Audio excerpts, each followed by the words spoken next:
Hi guys, welcome back. As is becoming all too common on this channel, something a little bit different today. This one is a repair that's been pending for a while.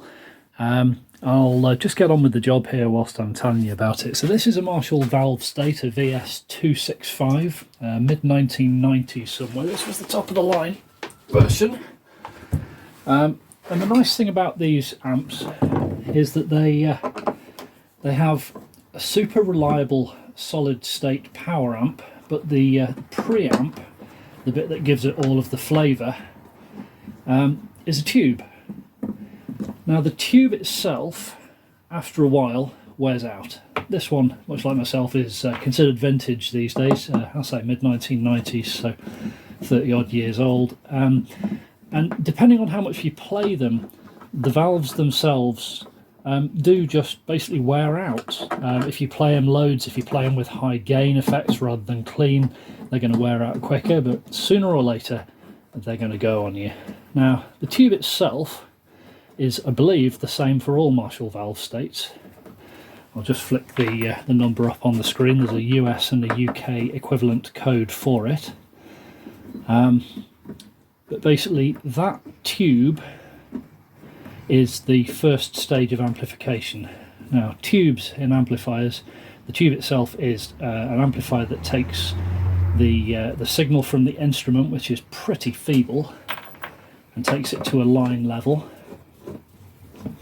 ready for the power amp stage or effects or whatever else you're using. Now there's 8 screws on the top of this one. This is the version of this 265 has stereo outputs, chorus built in, 2 gain channels, so it's probably a little bit wider. You might find you've only got 6 screws on the top of yours.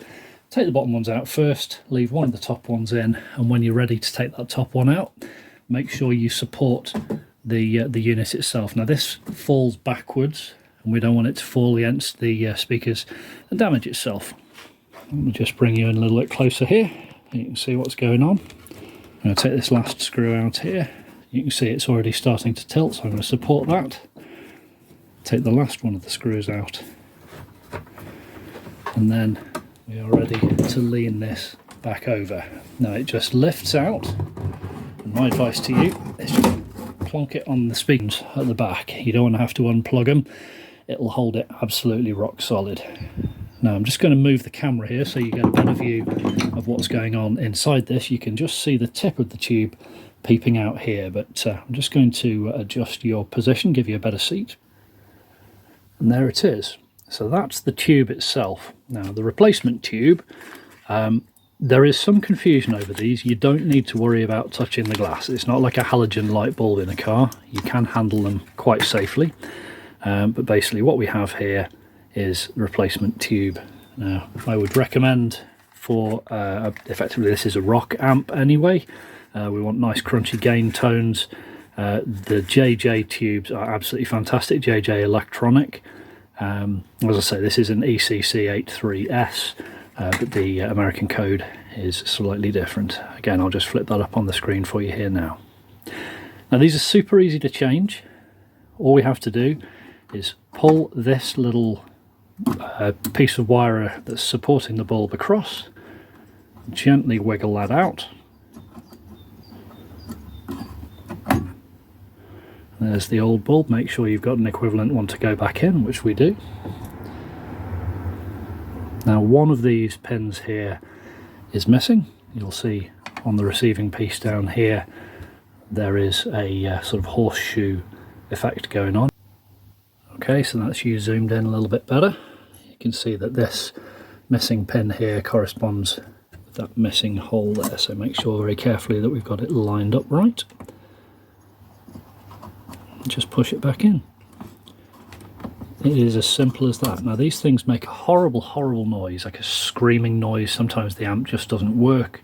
There can be whistling, all sorts of weird things go on. If you are dealing with a valve state, always suspect that valve. A way to check it is bypassing the preamp stage, and you can do that by putting an effect into the effects return. So if you go into the effects return, it bypasses the preamp and will only give you the power amp, which is solid state and very unlikely to go wrong. So that's one way that you can check whether it is the valve that's your problem. But that's pretty much it. Let me just put you back where you were. We'll screw the front back on, and that's us done. Okay, so we'll just take this back off the magnets, gently feed it back in.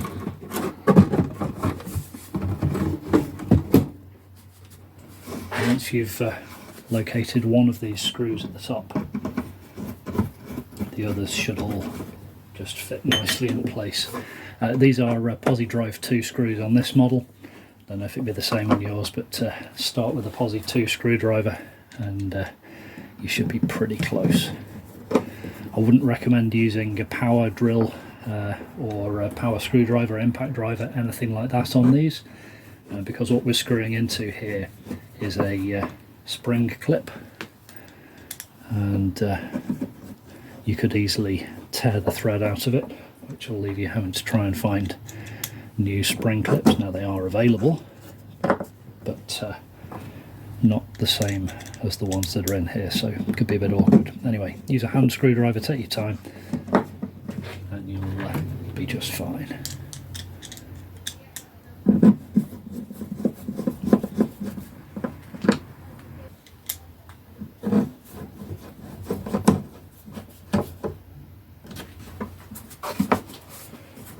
It's good and solid.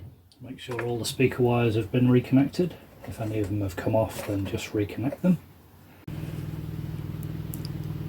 Okay, so moment of truth. There's two stages to the amplifier, remember. The solid state is going to come on straight away. You'll hear a slight hiss. Once that hissing is joined by a pop, that's when the valve inside has heated up and the second, the first part, the preamp part of the circuit, has come live. Now this old tube has something wrong with it. Somewhere inside the bottom bit here, something is shorted or burned out, whatever it is, but that produces howls of feedback and so on instead of a nice clean amplification of the signal. So when we put this on, after about 4 or 5 seconds, there'll be a pop, and I'm hoping not a shrill whistle. There you go. No problem at all. Let's plug your guitar into this, see what it sounds like.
Thanks so much for watching, guys. Take it easy. See you next time. Cheers.